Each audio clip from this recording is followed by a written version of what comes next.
Chapter 10, Environmental Sustainability. Jadi environmental tu persekitaran, sustainability ni sustain tu maksudnya dia kekal, dia tak berubah. Okey, tak berubah, dia macam tu sahaja. Ability ni keupayaan, keupayaan dia untuk kekal pada kadar yang sama, ataupun sebenarnya kita nak environment tu lebih baik. Kenapa kita nak environment tu lebih baik? Supaya nanti penghuni yang duduk di persekitaran tu tak terjejas lah. Yang paling utama sekali sebenarnya manusia lah. Kita tak nak sebenarnya sesuatu tu mengganggu gugat kesihatan manusia. Dan apatah lagi kita sebagai manusia yang ada hati, perasaan, ada peri kemanusiaan ni, kita tak nak juga haiwan-haiwan, tumbuhan-tumbuhan semua terjejas disebabkan pencemaran yang berlaku di alam sekitar ni, di persekitaran. Pencemaran di air yang melibatkan sungai dan laut, pencemaran udara yang dihasilkan kemungkinannya oleh kilang-kilang, pencemaran tanah yang disebabkan oleh pembuangan bahan-bahan kimia yang boleh merosakkan ekosistem yang ada di dalam tanah tu. Jadi dalam bab yang ini ni, dalam chapter ni, sedikit sebanyak kita nak cuba tengoklah apa benda yang membahayakan alam sekitar, aktiviti apa yang boleh mengganggu gugat pencemaran alam sekitar ni, dan kemudian apa dia punya penyelesaian lah terhadap pencemaran yang berlaku ni, ya.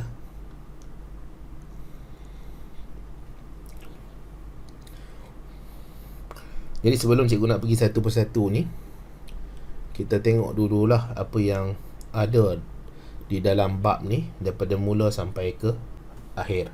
Yang pertama sekali kita nak cuba fahamkan apa itu environmental sustainability, kemudian threat to the environment.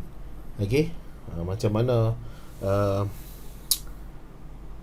persekitaran tu boleh diganggu gugat oleh sesuatu benda, sesuatu perkara. Ada faktor-faktor yang mungkin boleh membahayakan persekitaran tu.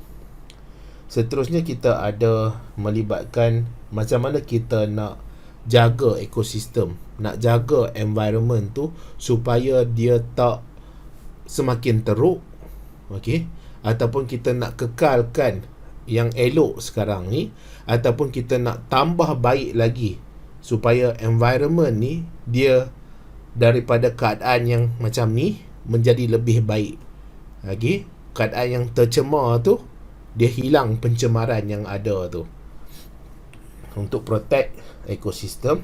Seterusnya ada juga melibatkan food security. Jadi food security ni sangat-sangat penting lah.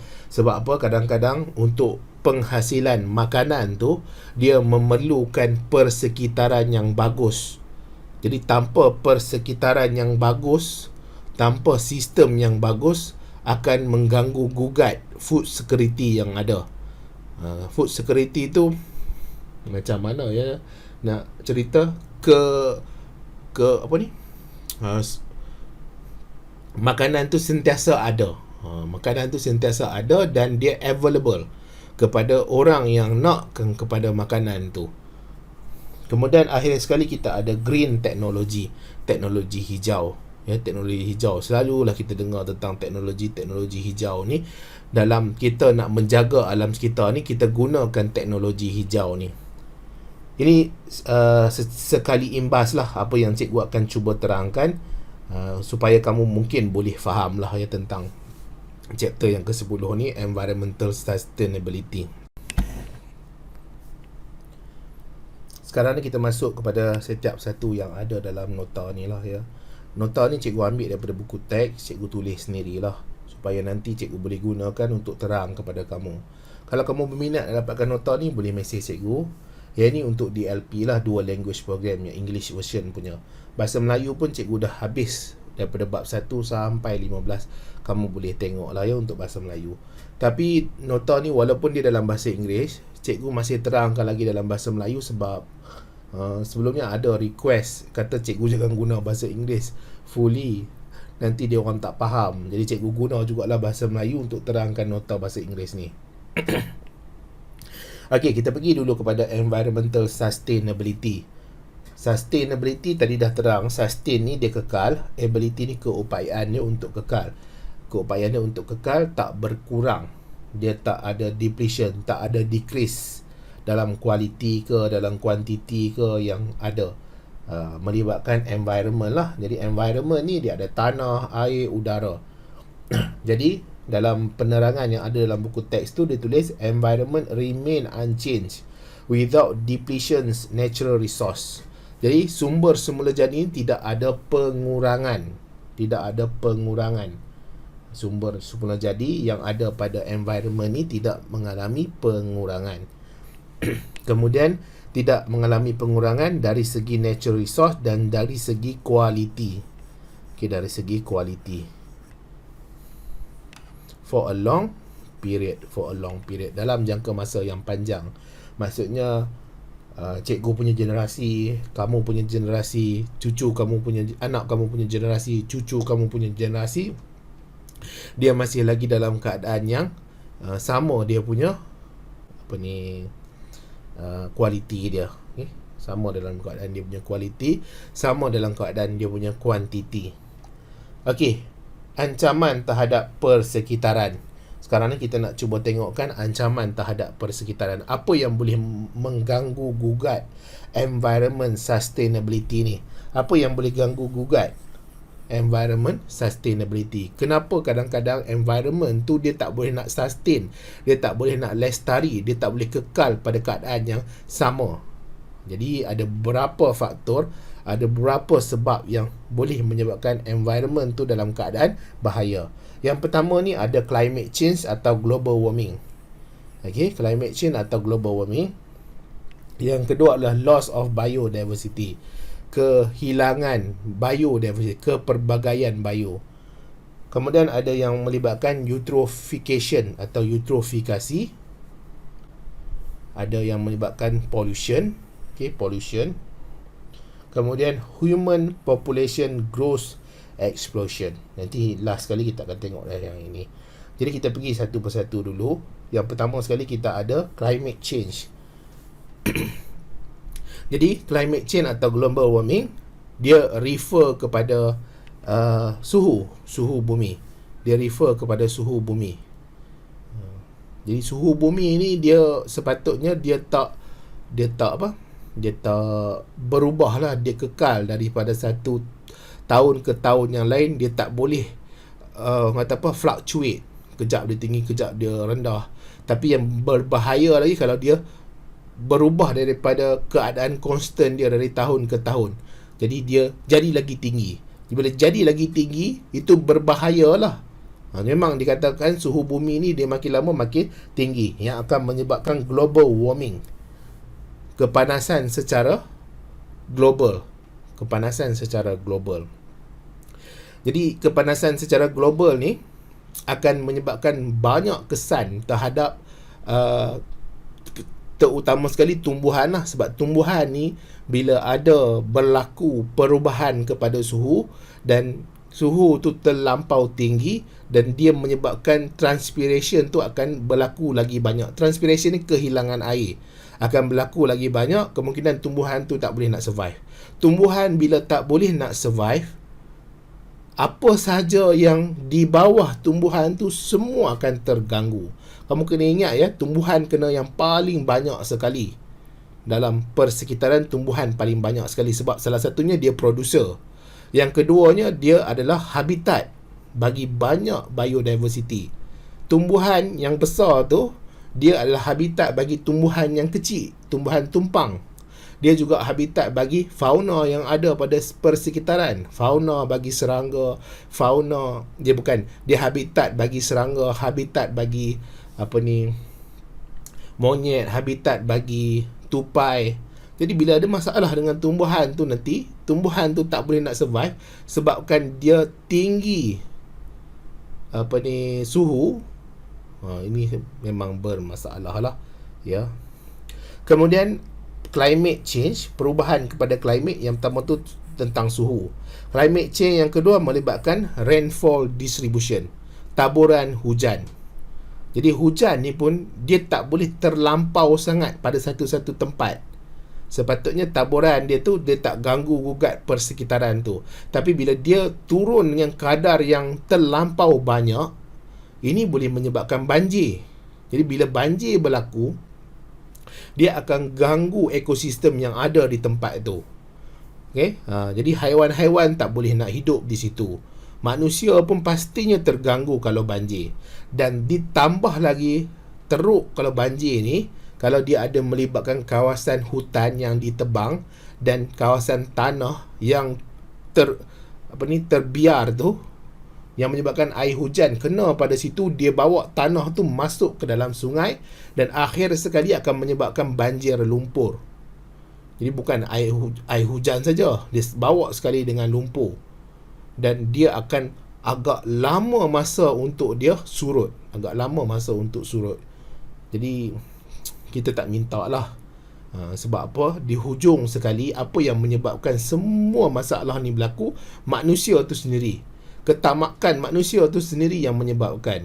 Sepatutnya kadang-kadang kita tengok satu pokok hutan, pokok balak besar lagi pemeluk. Kita punya pemeluk ni dia besar lagi pemeluk kita. Maksudnya dia memang sangat-sangat besar. Dia punya batang tu dia dah hidup lama, beratus tahun dah hidup. Tapi disebabkan tangan-tangan jahat, tangan-tangan zalim manusia ni pergi tebang pokok tu. Padahal dia dah berjasa beratus tahun, dia berjasa kepada muka bumi. Berapa keturunan pokok tumpang yang duduk dekat dia. Berapa generasi tupai yang pernah hinggap dekat pokok tu. Berapa banyak oksigen yang dia dah hasilkan. Betapa dia dah sejukkan permukaan bumi di kawasan tu.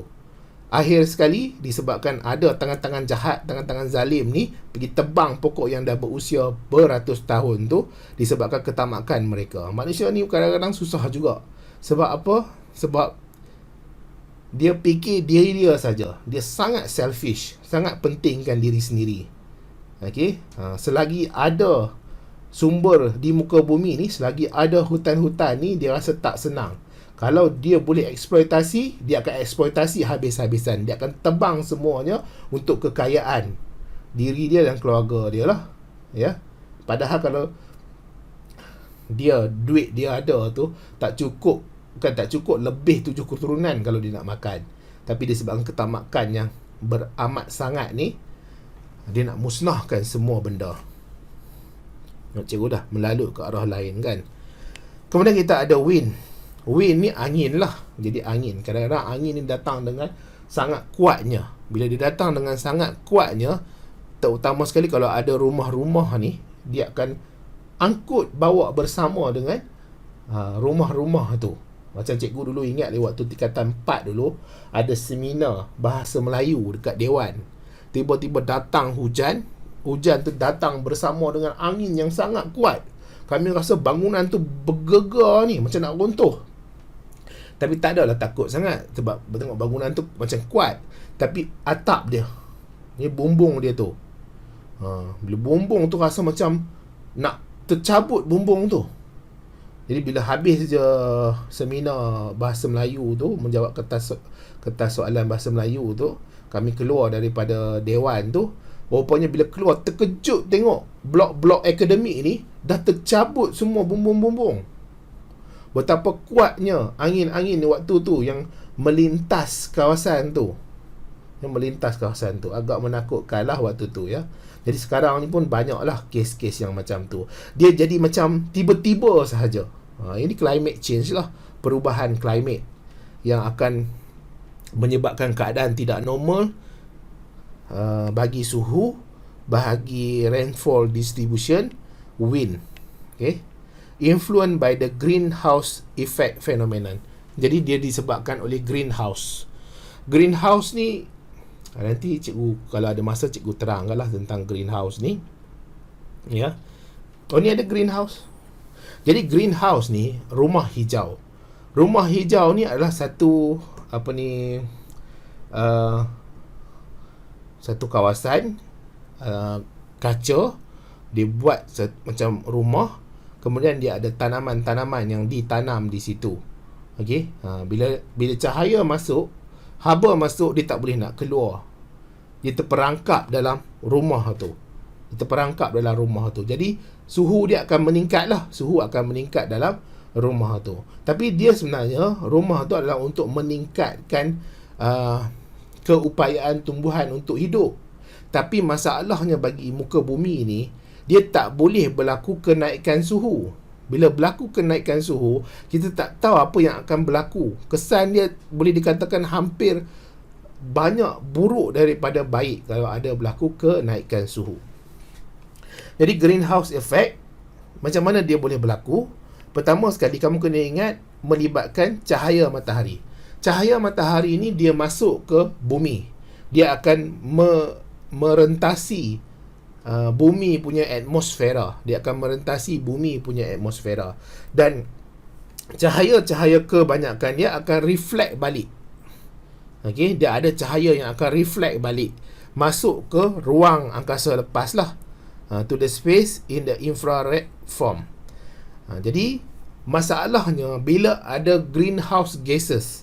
Jadi greenhouse gases ni dia ada keupayaan untuk dia memerangkap haba. Macam rumah hijau tadi, dia ada perangkap haba di dalam rumah tu, dia tak keluar daripada rumah tu. Greenhouse gases ni dia ada aplikasi yang sama. Dia ada keupayaan untuk perangkap haba. Contohnya yang paling mudah sekali, carbon dioxide lah. Dia boleh perangkap haba. Okay? Greenhouse gases ni, carbon dioxide, dia boleh perangkap haba. Jadi bila dia perangkap haba yang berasal daripada cahaya ni, jadi suhu di kawasan tu akan meningkat. Bila suhu meningkat, dia akan memberi kesan kepada kawasan tu atas peningkatan suhu, terutama sekali bagi tumbuhan lah. Jadi infrared rays not reflected back to space. The more greenhouse gases, the higher the earth atmosphere. Jadi lagi banyak penghasilan greenhouse gases ni, lagi banyaklah kenaikan bagi suhu bumi. Jadi dia akan menyebabkan global warming. Itu sebabnya cikgu letak sekali ni, sebab nak kaitkan antara climate change dengan global warming. Jadi apa greenhouse gases yang tak nak kamu kena tahu? Kita ada carbon dioxide. Okay, carbon dioxide hasil daripada pembakaran bahan api fosil. Jadi bila kita bakar bahan api fosil, petrol lah. Kamu kena ingat antara bahan api yang digunakan untuk hasil elektrik kita ni adalah petrol juga. Hasil daripada petroleum juga ya. Jadi dia akan menyebabkan penghasilan gas carbon dioxide. Kemudian deforestation. Jadi bila hutan ditebang. Siapa lagi nak pergi ambil carbon dioxide ni? Kan? Dia hutan ni, carbon dioxide ni dia digunakan hutan ni, pokok-pokok ni akan guna carbon dioxide untuk proses fotosintesis. Okey, untuk proses fotosintesis. Jadi dia dah guna carbon dioxide, dia dah kurangkan kadar carbon dioxide di persekitaran. Tapi masalahnya bila dia dah tebang pokok, dah tak ada lagi dah pokok-pokok yang boleh ambil carbon dioxide ni. Bermasalah lah. Kemudian kita ada metan. Metan ni selalunya datang daripada haiwan lah, daripada fauna. Jadi antara organisma yang paling banyak sekali penghasilan metan ni sebenarnya anak-anak. Ya, anak-anak. Kadar penghasilan metan ni dia paling banyak sekali anak-anak. Tapi sebabkan dia kecil, dia tak adalah memberi kesan yang terlalu besar sangat. Tetapi penternakan yang paling banyak sekali lah penghasilan metan ni. Sebab apa? Metan ni hasil daripada tindak balas bakteria yang berada di dalam usus haiwan lah, usus haiwan. Dalam manusia pun sama jugalah. Kalau kawan kamu yang kuat kentut tu, dia kuatlah penghasilan gas metan dia yang boleh menyebabkan kenaikan suhu bumi. Okey, sebab metan ni adalah greenhouse gases. Seterusnya kita ada chlorofluorokarbon. Jadi chlorofluorokarbon ni, CFC ni banyak digunakan untuk peralatan device penyejuk. Contohnya aircon, peti sejuk. Jadi banyak guna CFC. Okey, sebab dia ada cooling substance. Yang ini pun tak bagus juga. Sebab apa? Sebab dia boleh menipiskan lapisan ozon. Jadi bila menipiskan lapisan ozon, cahaya-cahaya yang bahaya datang daripada matahari itu boleh terus masuk ke bumi tanpa ditapis dulu oleh lapisan ozon. Jadi apa negatif dia? Boleh menyebabkan global warming. Jadi ais dekat kutub utara dan selatan tu boleh lebur.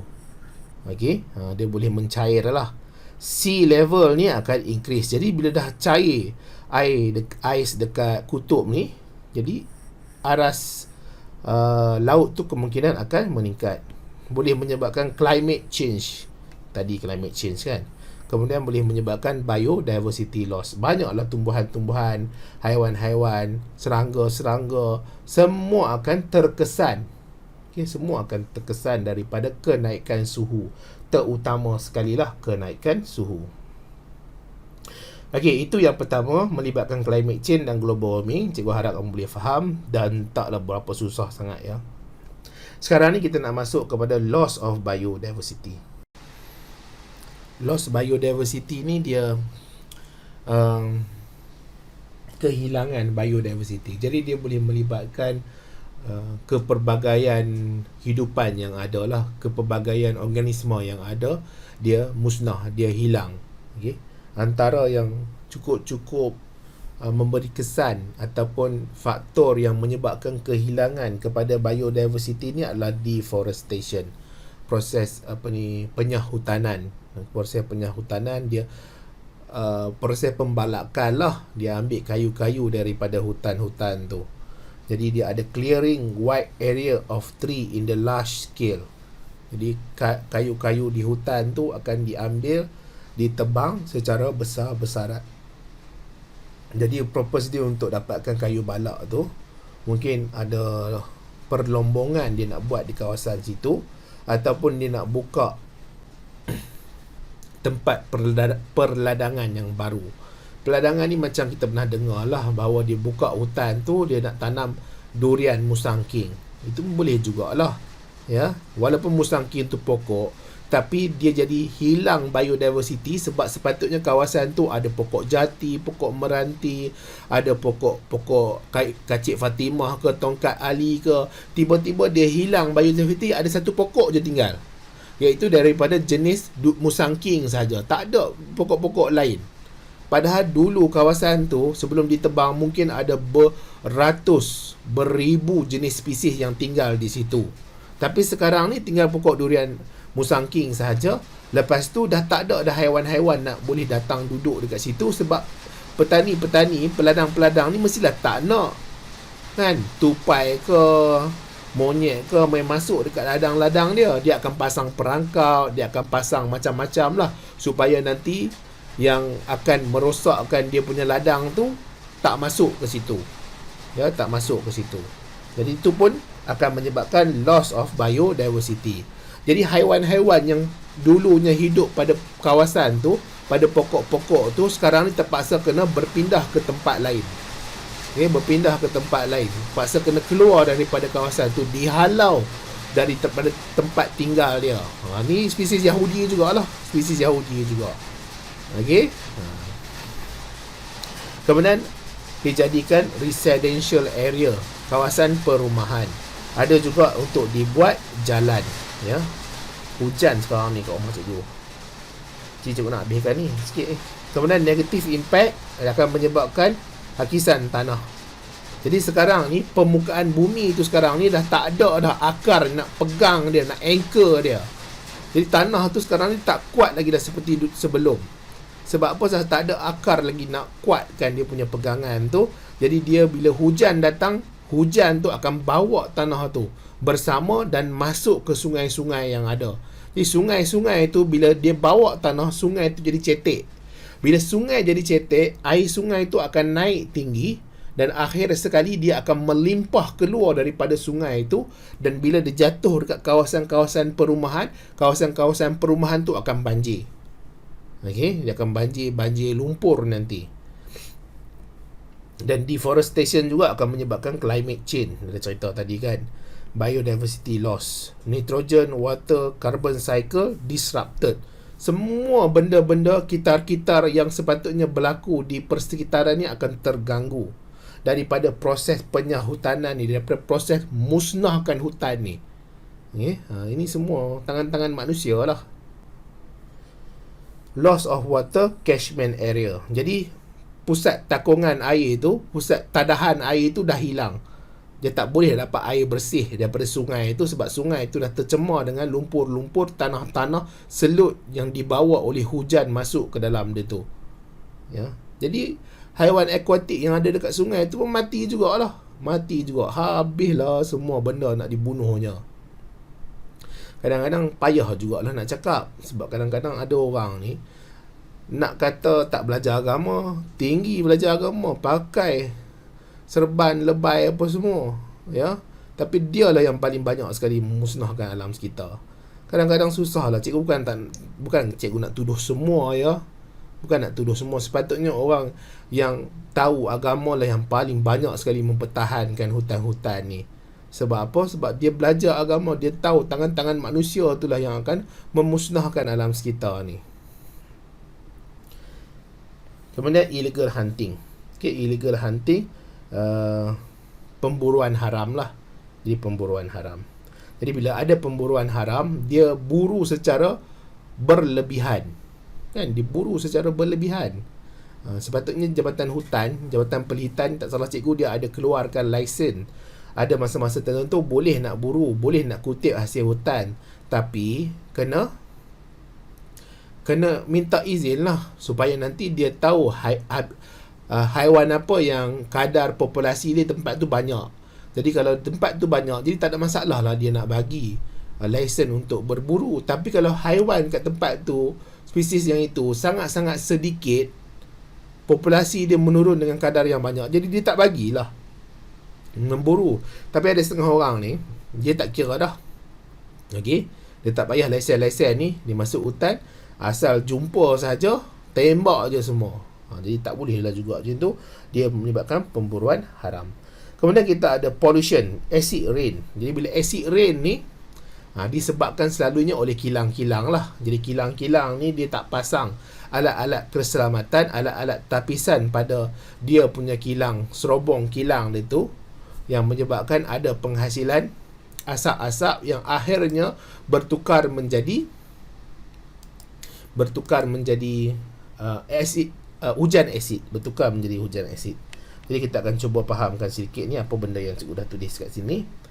Jadi kilang ni kilang lah, dia keluarkan asap. Asap dia dalam bentuk sulfur dioxide. Sulfur dioxide. Jadi sulfur dioxide ni bila dia naik ke atas, dia kemungkinan akan bercantum. Dia ada tindak balas kimia dengan oksigen. Sulfur dioxide, dia ada tindak balas dengan oksigen. Jadi dia akan tambah satu lagi oksigen. Jadi bila ditambah satu lagi oksigen, dia jadi sulfur trioxide. Jadi sulfur ni ada 3 oksigen lah. Cikgu pun boleh dikatakan lama lah tinggal kimia ni, tapi sikit-sikit tu masih ingat lagi lah. Kemudian sulfur trioxide ni, dia kena air hujan. Dia kena air hujan, tu hujan kan. Dia kena air hujan, dia bercampur dengan air hujan, dia jadi sulfuric acid. Jadi hujan kan, hujan kena pada air ni, air pada awan ni, dia jadi sulfuric acid. Jadi sulfuric acid ni jatuhlah kena pada pokok-pokok ni. Jadi pokok-pokok ni, pertama, dia korosif. Asid ni dia bersifat korosif, menghakis. Jadi pokok tu kemungkinan akan mati. Satu lagi, dia akan meningkatkan pH tanah. Sebelum ni kita ada belajar tentang pH tanah kan. Dia meningkatkan pH tanah yang akan menyebabkan pH tanah ni semakin rendah, semakin berasid, dan pokok-pokok ni akhirnya akan mati. Mati. Sekali lagi sulfur dioxide keluar dihasilkan oleh kilang-kilang ni, dia cantum dengan oksigen, dia jadi sulfur trioxide. Sulfur trioxide. Sulfur trioxide ni dia akan ada tindak balas dengan air. Mungkin daripada awan yang ada di atas tu, lepas tu hujan berlaku, dia akan membentuk sulfuric acid. Sulfuric acid ni akan jatuh kena pada pokok-pokok ni, pokok-pokok ni akan mati. Kemudian ada satu lagi bahan, kemungkinan kilang-kilang ni kalau dia tak hasilkan sulfur dioxide, dia kemungkinan hasilkan nitrogen monoxide. Jadi nitrogen monoxide ni dia ada tindak balas dengan air yang kemungkinan ada pada awan, pada hujan, pada kumpulan-kumpulan awan yang mengandungi air ni, dia membentuk nitrous acid. Nitrous acid ni nanti jatuh jadi hujan asid lah, kan, dia dalam bentuk nitrous acid. Ataupun dia kalau tak hasilkan nitrogen monoxide, kemungkinan dia kilang ni hasilkan nitrogen dioxide. Ada tindak balas dengan air, dia jadi nitric acid. Nitric acid ni hujan asid juga. Jadi sekarang ni kita ada sulfuric acid, kita ada nitrous acid, nitric acid. Semua ni boleh jadi hujan asid yang akhirnya boleh mematikan pokok-pokok yang ada ni. Okey. Penat dah cikgu cakap ni. Nanti kita akan cuba fahamkan tentang eutrofikasi. Eutrofication melibatkan air, terutama sekali sungai ke, tasik ke, kolam ke, yang mana tiba-tiba bertambah dia punya nutrien. Nutrien dari segi fosfat dan nitrit. Jadi bila bertambah dia punya nutrien, dia akan menyebabkan ada pertambahan populasi bagi alga. Jadi alga ni akan menutup permukaan bagi air itu, menyebabkan cahaya tak boleh nak menembus masuk. Bila cahaya tak boleh nak menembus masuk, akan kurang proses fotosintesis, dan ini juga akan menyebabkan kurangnya oksigen dilepaskan oleh tumbuhan-tumbuhan akuatik di dalam air. Jadi lama kelamaan akan berkurang, akan banyak organisma akuatik yang akan mati dalam air. Bila banyak organisma akuatik yang mati, ini akan menyebabkan bakteria akan bertambah, terutama sekali bakteria perebutan. Jadi bila bakteria bertambah, dia akan gunakan oksigen. Jadi bila dia guna oksigen, jadi oksigen punya level lagi menurun pada air itu. Jadi sangat-sangat memberi kesan kepada ekosistem air itu, kerana akhir sekali dah tak ada lagi dah organisma yang boleh hidup pada air itu, disebabkan oksigen dah sangat-sangat berkurang. Itulah lebih kurangnya ya untuk eutrofikasi ini, apa yang cikgu mampu untuk terangkan. Tapi kita ada penulisan ni, cikgu ada tulis sedikit apa yang ada lah ya dalam buku teks yang cikgu keluarkan. Jadi bila sebut tentang eutrofication ni, water ecosystem rich with nutrient. Tiba-tiba dia banyak dengan nutrien. Kenapa dia boleh banyak dengan nutrien? Selalunya ataupun majoritinya disebabkan oleh manusia. Kan? Manusia dia ada ladang dia sendiri, dia ada kawasan pertanian dia sendiri. Dan kadang-kadang dia guna baja tu secara berlebihan. Jadi bila guna baja secara berlebihan, hujan datang, hujan akan bawa baja-baja tu masuk ke dalam air. Ataupun sisa kumbahan. Di sisa kumbahan tak terawat ni, dibuang masuk ke dalam sungai. Jadi sungai itu sekarang dah bertambah nutrien dia. Semua ni akan memberi masalah, memberi pencemaran, dan akan mengganggu gugat ekosistem yang di dalam air tersebut. Jadi kita tengok apa macam mana proses dia untuk eutrofikasi ni atau eutrofication ni. Yang pertama sekali ada hujan. Hujan ni datang, dia bersama dengan air lah. Air tu akan kena pada tanah tu. Tanah tu kadang-kadang dia ada berlebih nitrat dan fosfat ni. Ni baja nitrat dan fosfat. Kemudian air tu akan mengalir masuk ke sungai dan tasik atau kolam lah, pond kan. Dia mengalir masuk. Jadi sekarang ni nitrat, fosfat akan meningkat, akan merangsang rapid growth, pertumbuhan dengan cepat algae. Algae ni dalam alam protista ya. Dia meningkat cepat. Jadi alga bila dah banyak, populasi dia meningkat dengan banyak, dia akan cover water surface. Dia akan tutup permukaan air, tutup permukaan sungai itu, tutup permukaan tasik itu. Bila dia tutup, akan menyebabkan cahaya tak boleh nak menembus. Jadi dia akan ada less light penetrate the water. Akan menyebabkan fotosintesis juga akan berkurang sebab kurangnya dapat cahaya. Okey, jadi kurangnya dapat cahaya dan akan menyebabkan oksigen akan berkurang lah sebab fotosintesis dah terkesan. Jadi akan ada nanti kurang aquatic plant, akan ada kurang oksigen yang melarut dalam air itu. Jadi akan banyak aquatic organism yang mati, alga sendiri pun akan mati. Jadi bila banyak organisma yang dalam air itu mati, ini menyebabkan bakteria perebutan, decomposer bakteria punya populasi akan meningkat. Kenapa dia meningkat? Sebab dia nak mereputkan organisma-organisma yang dah mati ini. Jadi bila dia banyak, dia akan guna oksigen. Sebab apa dia guna oksigen? Untuk dia pecahkan dead aquatic organism ni. Jadi akan menyebabkan kurang, terlampau banyaklah oksigen akan makin berkurang dalam air itu. Jadi bila oksigen makin berkurang, ini akan menyebabkan dia increase level of biochemical oxygen demand. Dia akan increase biochemical oxygen demand. Jadi BOD ini apa? BOD ini adalah total amount of oxygen needed by microorganism. Jadi dia adalah jumlah oksigen yang diperlukan oleh mikroorganism untuk mereputkan organic material dalam air. Ya, dia eksperimen nanti sepatutnya kamu buat dekat sekolah lah. Mungkin kamu ambil air longkang ke, air pipe ke kan, air sungai ke, kemudian kamu letakkan methylene blue ataupun methylenina biru. Jadi kalau dia cepat decolorize, dia semakin tercemar air itu. Sebab apa?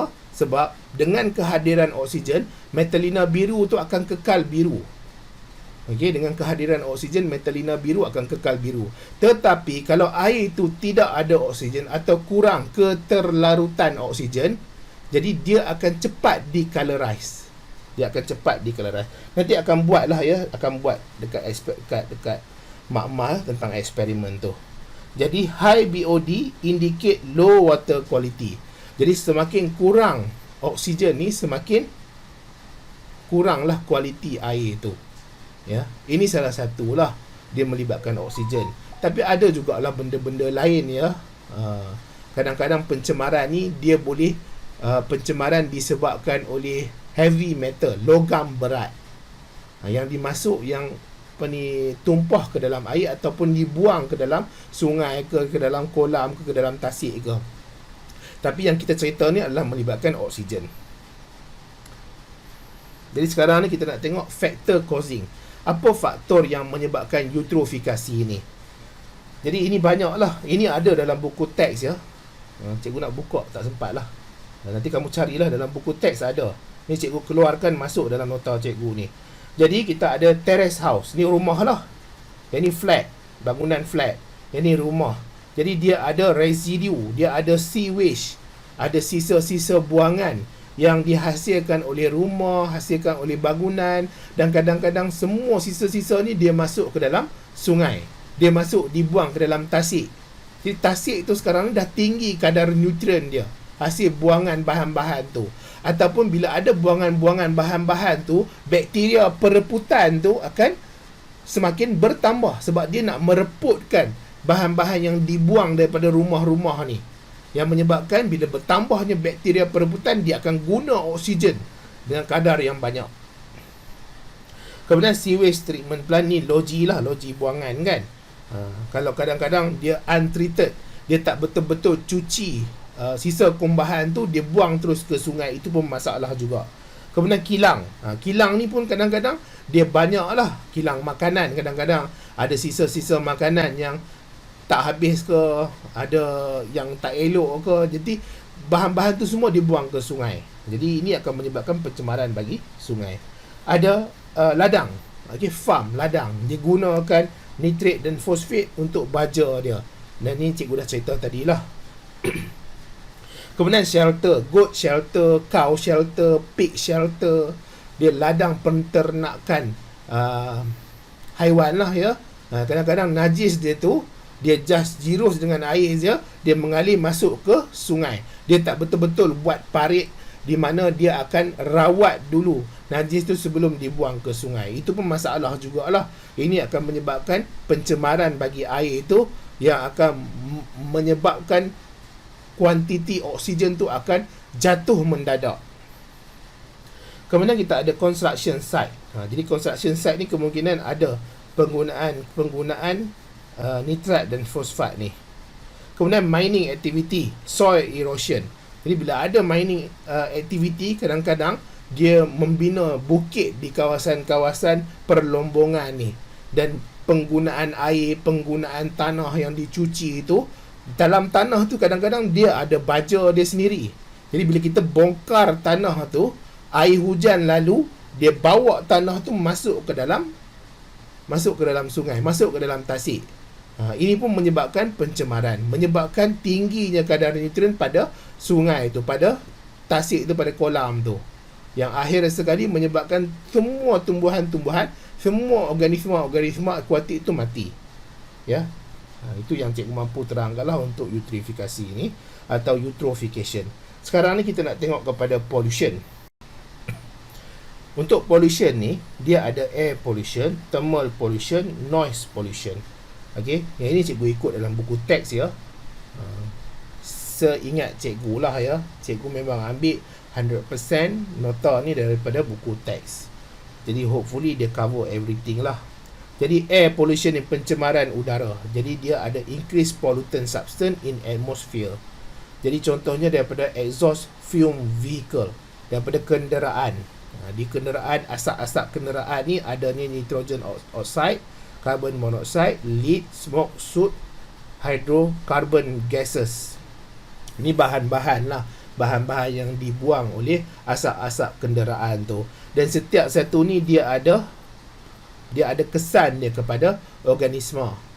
Okey, cuma dalam buku teks dia tak ada bagi tahu, jadi cikgu pun tak bagi tahu lah. Kemudian kita ada smoke pula dah kan. Smoke industrial factory. Dia ada sulfur dioxide, nitrogen oxide, dust, carbon monoxide, carbon dioxide. Kalau kamu ingat lagi, sulfur dioxide dengan nitrogen oxide ni boleh menyebabkan hujan asid, yang cikgu dah terang pada sebelum-sebelum ni lah. Pada video ni juga sebelum ni. Okey, yang awal-awal punya masa video tu. Kemudian pembakaran terbuka yang akan hasilkan carbon dioxide, smoke, soot.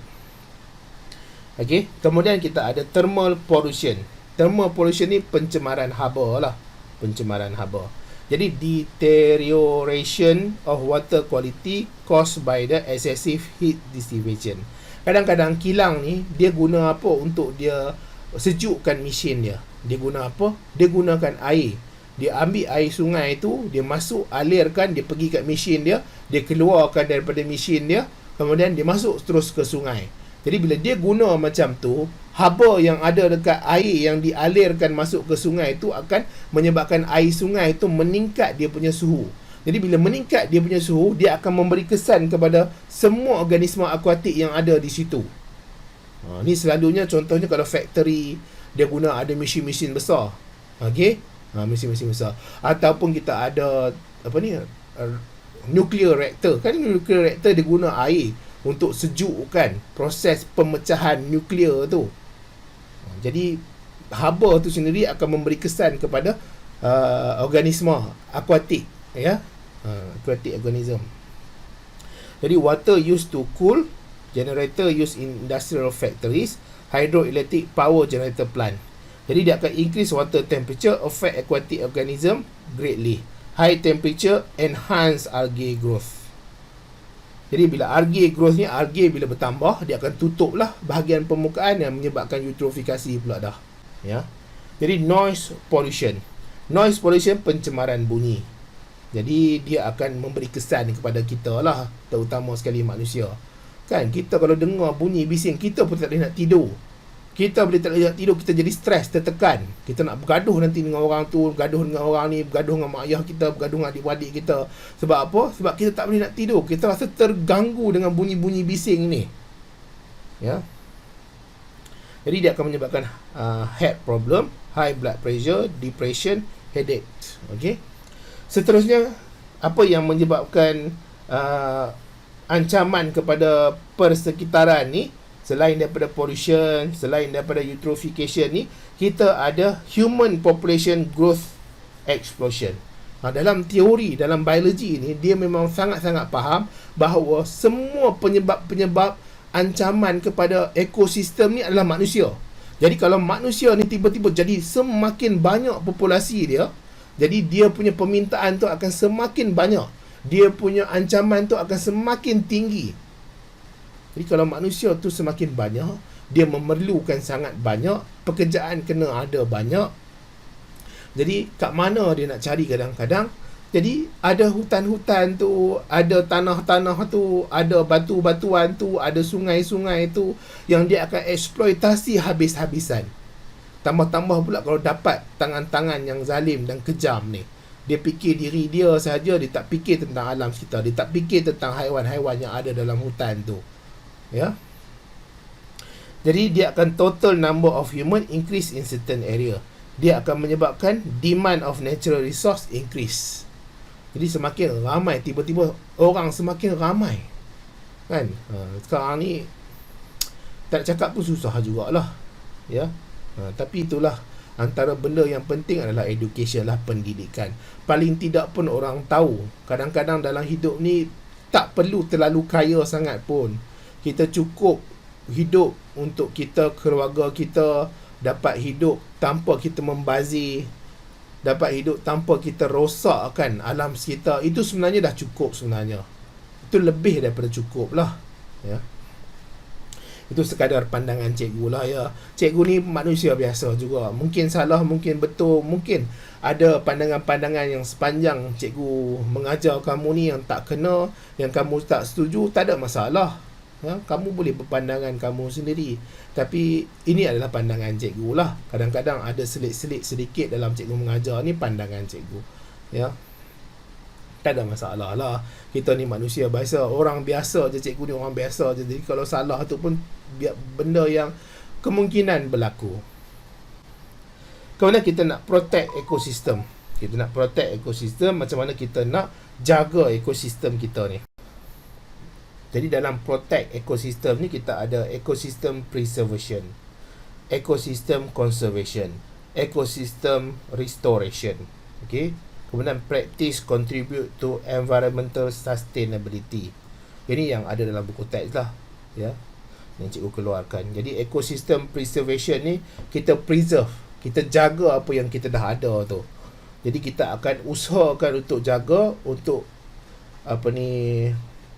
jagalah, lindungi, kita lindungi ekosistem yang kita ada tu. Jadi natural condition ni akan remain. Kemudian kita gazetkan forest yang ada. Okey, hutan simpan lah. 90% of upper part of Belum Forest Reserve still unexplored. Jadi ni contoh dia bagikan. Jadi untuk preservation kita jaga, kita maintainkan dia dalam keadaan macam tu. Kita buat undang-undang supaya tak boleh orang kacau dia, tak boleh orang ganggu apa yang kita dah ada sekarang tu, ya. Kemudian kita ada ecosystem conservation. Jadi untuk conservation ni dia melibatkan restore. Okey, kita effort to restore environmental resource. It will continue to exist. Jadi dia ada dua jenis ecosystem conservation ni, in situ conservation, ex situ conservation. Jadi untuk in situ conservation ni retain wildlife species in original habitat. Jadi yang ni cikgu dah terang sebenarnya tentang in situ conservation, ex situ conservation pada bab yang sebelum ni. Jadi cikgu nak terang lagi ke, ha? Jadi kamu dengarlah yang sebelum tu, ya, ada cikgu cerita tentang in situ conservation, ex situ conservation ni. Ex situ ni keep wildlife species outside the original habitat. Macam zoo ke, pusat konservasi ke, dia banyakkan haiwan-haiwan liar ni yang mungkin pupus ni. Kemudian bila dah banyak, dia lepas kepada natural habitat, kepada wildlife punya habitat. Tapi untuk yang in situ ni, dia cuba bantu dia dekat natural life dia. Macam mana mungkin dia tanam pokok-pokok yang boleh menghasilkan makanan bagi haiwan-haiwan tersebut. Ya, haiwan-haiwan tersebut. Kemudian kita ada ecosystem restoration. Jadi yang ini renewing, restoring natural ecosystem that deteriorates. Jadi kalau ada ekosistem yang kita nampak rasa macam nak musnah, ataupun yang telah musnah, okey, yang telah rosak, yang disebabkan oleh manusia, kita jalankan reforestation. Jalankan reforestation, penghutanan semula. Okay, yang akhir sekali ni ada practice contribute to environmental sustainability. Jadi kita energy saving, use wisely. Jadi kita guna secara berjimat cermat lah ya, berjimat cermat tenaga tu. Sebab apa? Sebab elektrik yang ada dekat rumah ni boleh dikatakan antara penyumbang besar macam mana elektrik ni nak ada adalah petroleum. Jadi petroleum ni adalah non-renewable energy. Dia akan habis. Ya, dia akan habis. Jadi dengan kita kurangkan penggunaan dia, dia akan lebih selamat kepada environment. Sebab apa? Untuk apa ni? Untuk penggunaan petroleum ni kadang-kadang dia ada penghasilan carbon dioxide, iaitu greenhouse gases yang boleh menyebabkan global warming, climate change. Kemudian environmental friendly transport. Okay, environmental friendly transport. Kalau kita boleh berjalan kaki, kita jalan kaki lah. Sebab tu kamu janganlah rasa terbeban sangat. Kadang-kadang kamu terpaksa kena jalan kaki daripada rumah ke sekolah. Itu sebenarnya satu besar rahmat dah kamu dapat jalan. Ada orang kaki pun tak ada. Dengan kamu dapat jalan tu, paling tidak itulah usaha sekecil-kecil kamu untuk bantu alam sekitar. Ya, jalan kaki lah, tambah-tambah yang muda-muda ni kan. Jadi usahakan jalan kaki. Takkan habis punyalah tenaga kamu. Kita makan nasi kadang-kadang 2 pinggan, 3 pinggan tu boleh berjalan 3-4 jam boleh berjalan. Kemudian 5R. Sekarang ni ada 5R, dulu 3R saja kan. Ada rating. Kita rating, kita fikir semula perlu ke tak bahan tu. Ada setengah orang macam-macam dia beli ni letak dekat rumah dia, letak kat bilik dia. Adalah botol tu lah, bekas ni lah, bekas tu lah, supaya hiasan-hiasan tu jadi banyak dekat rumah dia kan. Dia beli mainan tu lah, jadi hobi dia simpan. Bukanlah kata cikgu kata tak boleh, tapi bila dia beli tu sampai satu tahap mungkin dia bosan, dia akan buang. Jadi dia akan menyebabkan pembaziran di situ. Tapi kalau dia beli itu mungkin ada pelaburan di sebaliknya tu, tak apalah ya, tak apa, tak ada masalah. Cikgu bukan nak kata tak boleh langsung ya. Kalau kamu tengok kat YouTube tu, dia ada tulis, dia ada movement, dia ada pergerakan. Sekarang ni orang panggil minimalis, okey, minimalis ataupun minimalism. Minimalisme. Okey? Dia kalau boleh sekurang-kurangnya hidup kita ni tak perlu terlalu banyak sangat nak ada barang-barang yang tak diperlukan dalam hidup ni. Ada benda buang-buang saja. Ada benda yang tak perlu beli, jangan beli. Okey? Jadi kalau kamu nak beli tu nanti, kamu akan beli yang berkualiti sahaja, yang untuk mencukupkan diri kamu sahaja. Seterusnya ada repair. Ni baik pulih semula lah barang-barang yang dah rosak tu kan. Reuse, kita guna semula. Reduce, kurangkan penggunaan dia. Recycle. Lepas tu kita boleh juga guna renewable energy. Jadi rumah-rumah kadang-kadang dia ada sistem solar yang dia boleh pasang ke atas rumah tu. Jadi dia tak perlu bergantung dengan TMB untuk hantar elektrik ke rumah dia. Sebab apa? Sistem solar dia renewable energy. Kemudian penggunaan biological control. Jadi bila dia guna biological control, dia tak perlu guna pesticide, racun serangga. Jadi bila dia tak guna racun serangga, dia akan lebih selamat kepada alam sekitar. Ya. Kemudian water saving, kita kurangkanlah penggunaan air. Kemudian management, pengurusan bahan-bahan buangan, bahan-bahan toksik ni.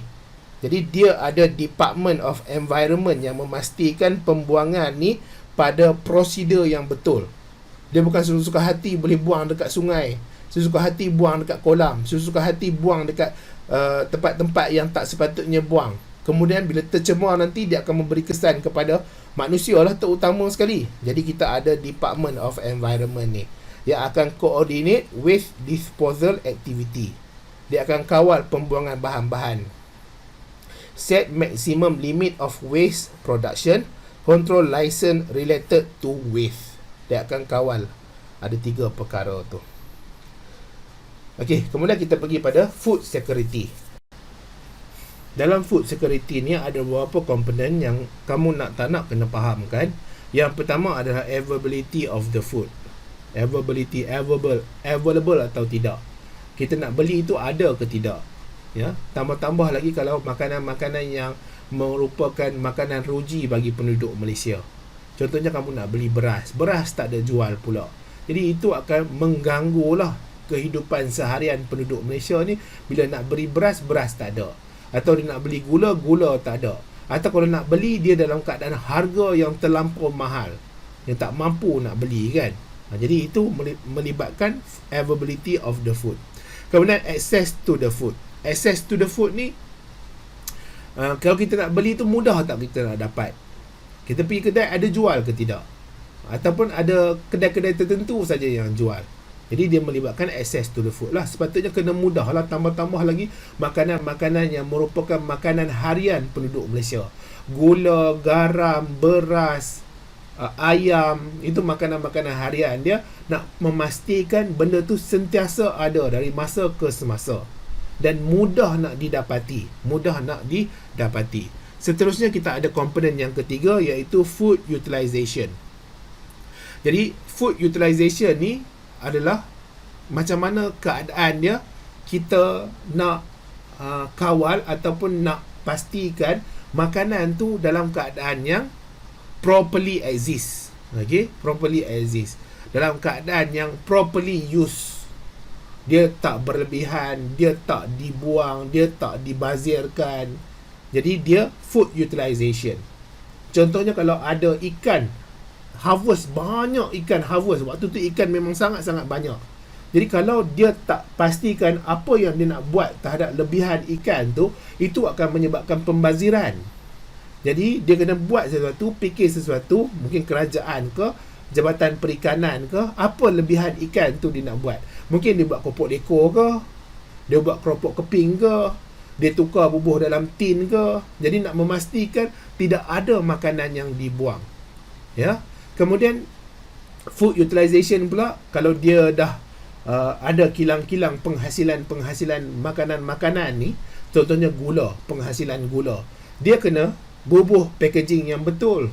Dia kena ada pemprosesan yang betul, yang tidak membahayakan pengguna.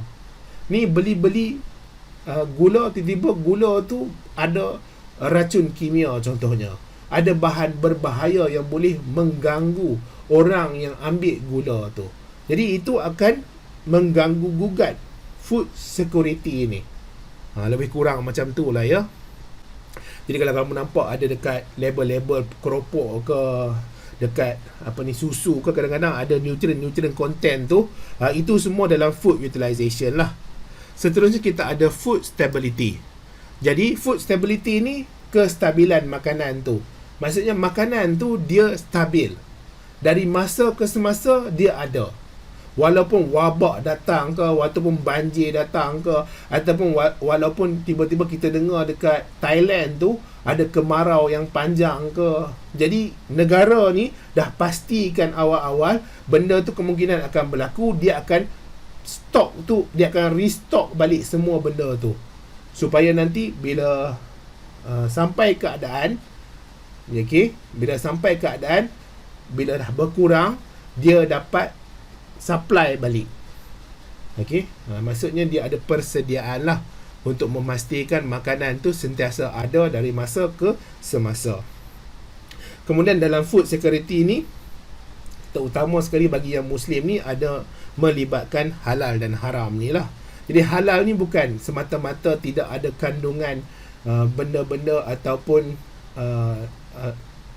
daging babi tu ya, daging khinzir tu. Bukan yang itu saja. Halal ni juga dia melibatkan kebersihan. Jadi kalau dia diproses dalam keadaan yang tak bersih, jadi benda tu akan jadi tak halal juga untuk dimakan. Ya, jadi dia ada clean surrounding, hygiene, orderliness in the production of process.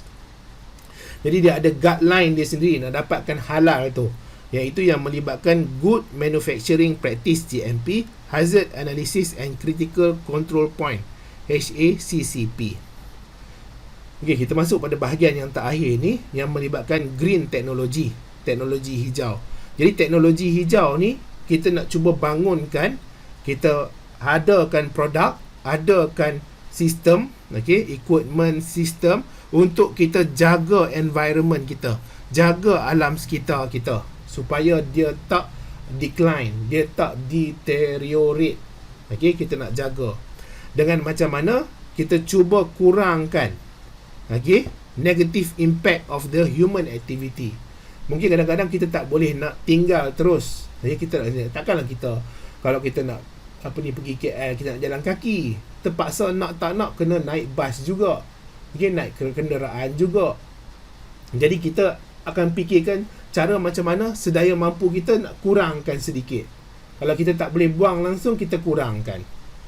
Jadi adalah kat sini National Green Technology Policy dilancarkan pada Julai 2009. Jadi apa kriteria dalam NGTP ini? Minimize environmental degradation, low zero release of greenhouse gas, safe to use, promote healthier, better surrounding to all life, efficient use of energy, natural resource, encourage renewable resource. Jadi ni tak nak cikgu dah ada terang satu persatu sebenarnya ya. Contohnya minimize environmental degradation. Kita cuba kawal lah kemusnahan alam sekitar ni. Kawal kemusnahan alam sekitar ni. Kita tak nak dia degrade. Kita kalau boleh nak jaga dia.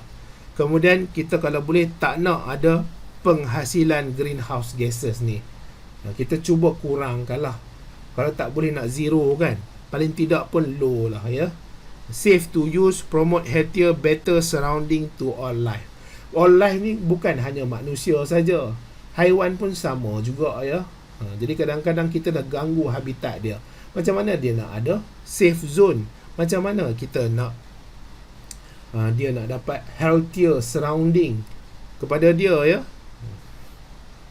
Efficient use of energy, natural resource, encourage renewable resource. Kemudian pillar dia. Pillar ni apa? Asas ya. Tulang belakang. Social, energy, ekonomi, environment. Dia ada dari segi sosial dia, dari segi tenaga dia, dari segi ekonomi dia, dari segi environment. Kemudian ada practice yang mana melibatkan green technology ini. Kita boleh produce eco-enzyme from fruit waste as a cleaning agent. Jadi dia hasilkan eco-enzyme ni daripada fruit waste yang kita boleh gantikan deterjen yang kita gunakan tu. Ya. Jadi dia mesra alam lah. Dia tak merosakkan aquatic. Tak merosakkan air yang kita ada. Kemudian kitchen waste, food waste to fertilizer. Jadi kita boleh tukarkan bahan-bahan buangan daripada dapur kita tu, bahan-bahan buangan daripada makanan tu kepada fertilizer. Ni memang banyak lah orang buat ya dekat dalam YouTube tu, kau boleh tengok. Kemudian biogas from the organic solid gas. Jadi biogas ni contohnya daripada tempat-tempat pelupusan sampah. Sebenarnya dia orang bila asingkan pelupusan sampah tu, dia boleh tukar kawasan-kawasan tertentu dalam dia nak menghasilkan biogas sebenarnya. Dia ada teknologi dia lah. Nantilah bila-bila masa cikgu cerita lah. Yang tu mungkin dalam kelas online yang cikgu anjurkan ke, cikgu boleh cerita tentang biogas ni. Kemudian banana peel to flow to produce bioplastic. Jadi dia guna banana peel ni, dia hasilkan tepung, kemudian daripada tepung tu dia hasil bioplastik. Dan bioplastik ni mungkin dia mudah mereput pada alam sekitar. Jadi bila dia mudah mereput pada alam sekitar, ini akan menyebabkan dia tak merosakkan alam sekitar lah, seperti plastik-plastik biasa yang digunakan ni. Jadi cikgu dah cuba terangkanlah chapter yang ke-10 ni, environmental sustainability ni, dengan harapan kamu boleh faham lah ya. Ni kadang-kadang dalam tajuk-tajuk macam ni, cikgu kadang-kadang bagi juga pandangan cikgu, pandangan peribadi lah. Kalau kamu rasa boleh terima, alhamdulillah lah. Kalau tak boleh terima pun tak apa, tak ada masalah. Cikgu sendiri pun bukanlah sentiasa betul ya. Ada kadang-kadang pandangan tu mungkin salah ya. Jadi kalau orang tak bagi tahu ke, ada benda yang cikgu mungkin tak faham lagi ke, mungkinlah pandangan tu salah ya. Tapi yang betul-betulnya, kita bila belajar biologi, kita faham sedikit sebanyak tentang kehidupan yang ada di muka bumi ni.